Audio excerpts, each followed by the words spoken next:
Hey you, what's up mga kanisimakers? Welcome back to my channel. Medyo kakaiba ko mga kanisimakers dahil first time ko gagawa ng ganito dahil may nakita ko sa Facebook na yung mga lumang mantika daw ay pwedeng gawing bago. Posible ba yun mga kanisimakers? Kaya susubukan natin ngayon. Madadali lang naman mga ingredients mga kanisimakers. Anyway, mga kanisimakers, kaya ako ito sinubukan. Ay dahil tingin ko, malaking pakinabang nito sa mga nanay at sa mga mahilig magluto dyan. Dahil ngayon ay medyo nag-aaral ako magluto kaya medyo susubukan ko to. Kasi malaking ano to malaking bagay to para sa akin yung mga lumang mantika katulad nito mga kanisimakers. Lumang-luma na to, kita nyo, di ba? Yung mga latak-latak na yan. Ewan ko na lang. Pag ito naging nagawang bago ng prosesong gagawin natin, talaga mapapabilib ako. Diba? So mga kanisimakers, huwag na natin patagalin. Siyempre, ang unang kailangan ay ano ba to? Lumang mantika ba? Used oil. Talaga used oil sa used oil na to mga kanisimakers. Naku po, siguro hindi lang 10 beses ko sila na to, ginamit. Kita nyo mo, gano'n na kaitim, saka, di ba, dami ng latak. So, ngayon, dito natin masusubukan kung gano'n kabisa ang prosesong to. Siyempre, cornstarch, mga kanisimakers, 5 pesos lang to sa palengke. Gagamitin natin to. Yun lang. Dalawang bagay lang, mga kanisimakers, huwag na natin patagalin. Buwan na natin to. Alright? Siyempre, hanggang muna natin.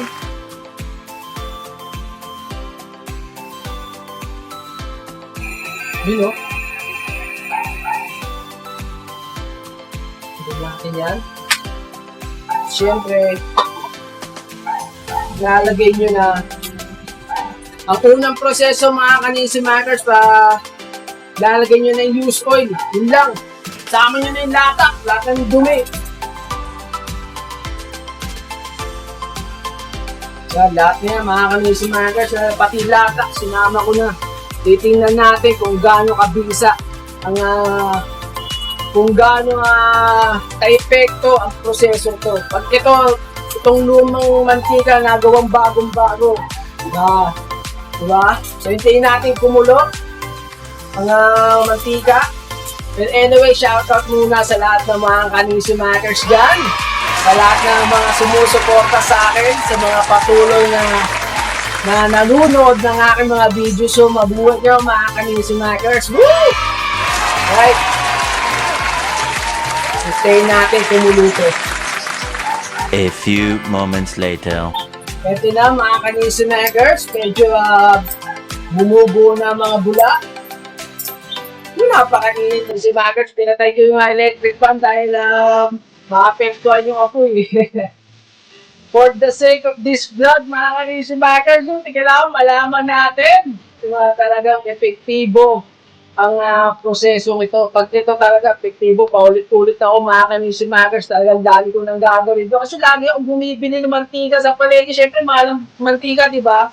So, ito ang paraan para makatipid. So, sa mga bilang ng tanan dyan, siyempre sa mga tatay din na mahilig magluto, para sa atin lahat to. Ito palagi ko, medyo mahigit na to mga kanisimakers. Nakikita nyo. Pero hindi pa, kainitin pa natin talaga. Pero may mga kusok-kusok na Ito, mag-cooking vlog na lang kaya ako mga kanisimakers. Kung masarap magluto Alright, malaki na ito mga kanisimakers. Kumukulo-kulo na. Konti na lang, tingnan natin. Hindi na kaya ito. Pero may mga usok-usok na mga kanisimakers. At lalo nga umiinit dito sa aking lugar. Talagang luto pa ako dito sa recording ko mga kanisimakers Kasi maliit lang lutuan namin doon, magulo Kaya dito tayo. Para makita nyo na maayos mga kanisimakers. A few moments later. So yun ang unang proseso. Ilagay ang lumang mantika hanggang sa kumulo. Painitin.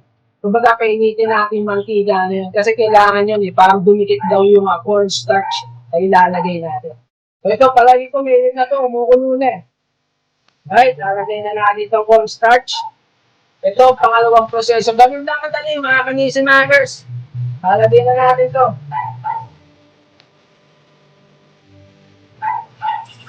So, hayaan daw yan.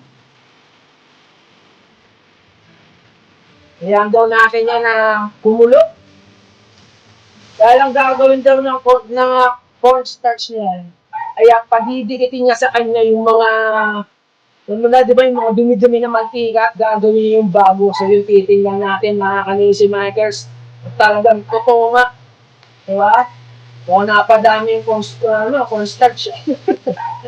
Actually mga kanisi makers, 3 scoops lang ang na-required eh. Pero binuhos ko na lahat para sigurado. Tingnan natin. 5 pesos lang naman yung cornstarch. Pag pumalpak tayo nito, palpak. Pwede natin. Dapat yata mga mantika eh. Makunti oh. Pwede na natin. Hintayin natin yan hanggang sa maging golden brown yung cornstarch. Diba? O nga pala, by the way mga kanisi makers.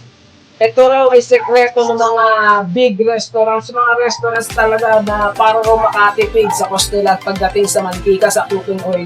Ito raw ginagawa nilang proseso.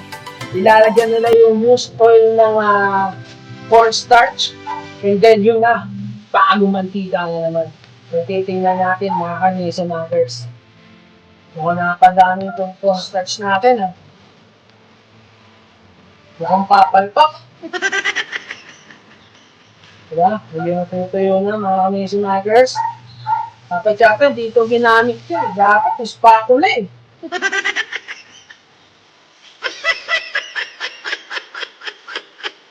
Alright, sandali. Kukuha ko spatula. A few moments later. Today! Ito na, magic spatula. Tulad kay SpongeBob. You know? Yung matagal na proseso ito, mga kanisi makers. Nag-golden brown kaya itong cornstarch. Mukhang matagal ito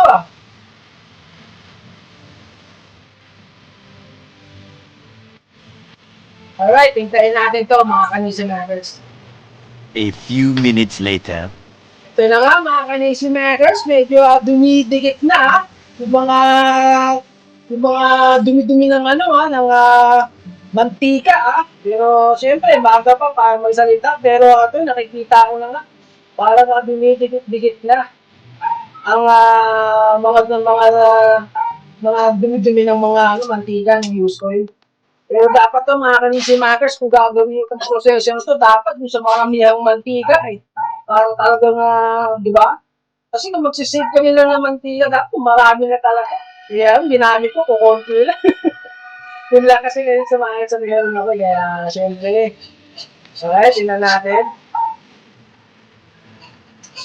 Mukhang napadami yata tayo ng cornstarch. Yung dumidikit na Yung nga ba yun? Yung seryoso mo yun? Mukhang nakakututo tayo. Mukhang nakakututo tayo, mga kanisi makers, sumipihit na rin ito. Wala pa rin Mukhang nakakututo tayo sa, nakalot ko sa FP Pero natin, sige, hindi pa. Let's wait, mga kanisi makers. Hindi pa naman tapos. Alright. A few minutes later. Hello, mga kanisi makers. Medyo, namumumo na ang cornstarch. Hanggang hintayin natin ito parang maging parang malamaruya style, yung parang matigas na bilog. Ganun ang napanood ko sa FB. Dapat maging ganun. Kaya maging matigas talaga bago rin maging puting-puting yung mantika. So, tingnan natin, pero nakikita ko medyo naghihiwalay na nga yung mantika, mga kanisi makers Tingnan natin. Palagay ko, papalpak si Mac. Ay, kita niyo yung mga usap na yun, mga kanisi makers. Ang init Ang init na nga ng panahon, sinasabayan pa ng mainit natin eksperimento. Woo! A little longer than a few minutes later. Alright mga kanisip makers, medyo haluin natin to baka baka dumikit naman to sa kawali, mahirap din, di ba? Pero parang wala ako ng egg. Sa bagay, konti na mantika ang ginamit ko mga kanisip makers. Oh. Hindi kaya kailangan na, no? Sobrang daming mantika. Yun, oh. Kaya nagsisimula ng mabuko, ha? Yun, oh. Natutunga, oh. Dumidikit na nga yung mga, ano, yung mga tira-tirang latak. Mga latak pala, yung pala, hinahanap kong salita, latak. Latak ng mantika. Kaya nahintay pa natin mga kanisip makers. Kasi nakita ko sa FB, ano eh, talagang matigas eh. Diba? Ito, tinitigas na, oh. So, tingnan pa natin. Let's wait many minutes more. Many minutes more. Tingnan natin kung talagang effective ang proseso ito, mga kanisip makers. Oo nga pala muli, ito ay gagawing bago ang inyong mantika. Diba? Pero kung ganito naman katagal, bibili na lang akong bago mantika. Diba? Tayo sa gas dito, mga kanisip na, mababago mo ngayon mantika, talo ka naman sa gas. Mainit pa! Sunod na! Naku po, mukhang papaltak si Mac ngayon ah. Paltak!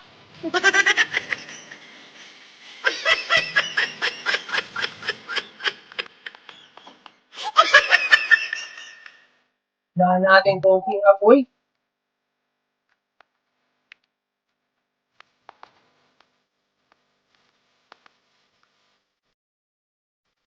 Turnahan natin konting apoy, mga kanisip makers. Para may sunog na rito, kapalalausot. Yan, nagtagumpay na yata rito, mga kanisip makers. Totoo ha, nabuo na ha. Talagang luman-luma na yung mantika. Alam niyo ba mga kanisip makers, yung mantika ginamit ko, naku po. Tagal na nun, ilang beses ko na ginamit ko, talagang luman-luma na yun. Kasi talaga namang yun talaga ginamit ko. Kasi, para talaga malaman natin, effective kung ang experiment ko. Woo! It's getting hot in here. So take na power clouds.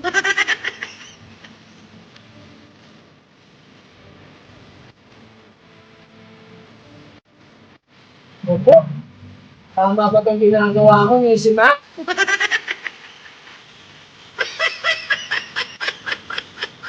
Woo! Wish me luck mga kanisip makers. Iba lang papalpak tayo. Wala naman ako nakikita paglinaw ng mantika. Konti lang talaga yung mantikang ginamit ko. Siguro ganun nga yun mga kanisip makers.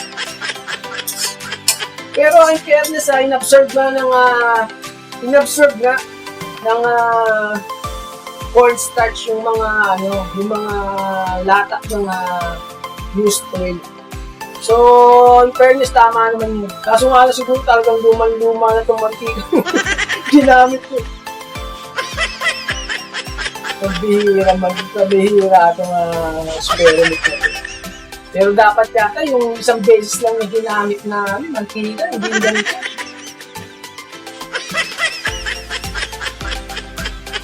Hindi naman luminaw eh.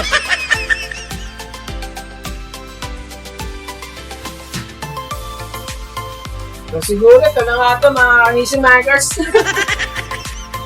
I-end na natin itong vlog na ito. Palagay ko tayo ay baksa sa eksperimento ko. Hindi natin nagaya kung ano yung sa FB. So mga kanisip makers, pasensya na kayo, tayo bigo. Eksperimento ito, hindi ko na ipakita sa inyo yung lumang mantika ay magagawa natin bago. So anyway mga kanisip makers, kung nagustuhan niyo po ang video nito, please drop a like, comment, subscribe, and even hit that notification bell para updated po kayo sa mga videos na aking upload. Woo! Napakakilit mga kanisip makers. Palpak!